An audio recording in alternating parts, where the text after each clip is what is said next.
ఓ యువకుడు అంచెలంచెలుగా ఎదిగి ఓ వ్యాపార సామ్రాజ్యాన్ని కొన్నేళ్ల పాటు కష్టపడి నిర్మించుకున్నాడు. అనుకోకుండా అతనికి పెద్ద జబ్బు చేసింది. డాక్టర్లు కూడా పెదవి విరిచారు.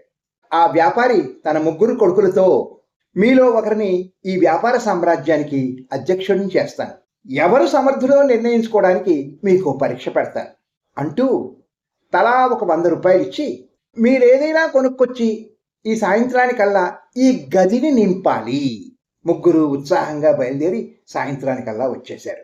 పెద్దోడా, నీవేం తెచ్చావురా అని తండ్రి అడిగాడు. ఇదిగో ఈ గడ్డి మోపు తెచ్చాను అంటూ గడ్డితో గదంతా నింపేశాడు. గడ్డి నేల మీద పరుచుకుంది కానీ గది నిండలేదు. రెండో వాడ, నీ సంగతి ఏమిటి అని అడిగాడు.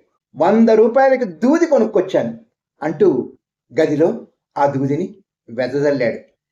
అది కూడా గదిని నింపలేకపోయింది. చిన్నోడా, నీవేం తెచ్చావురా నాయనా అని అడిగాడు. నాన్న, 25 చొప్పున 2 స్వచ్ఛంద సంస్థలకు విరాళం, 25 రూపాయలు గుడిలో హుండీలో వేసి, ఇదిగో ఈ 10 రూపాయలకు కొవ్వొత్తులు కొని 15 రూపాయలు మిగుల్చుకొని వచ్చాను అంటూ గదిలో కొవ్వొత్తిని వెలిగించాడు.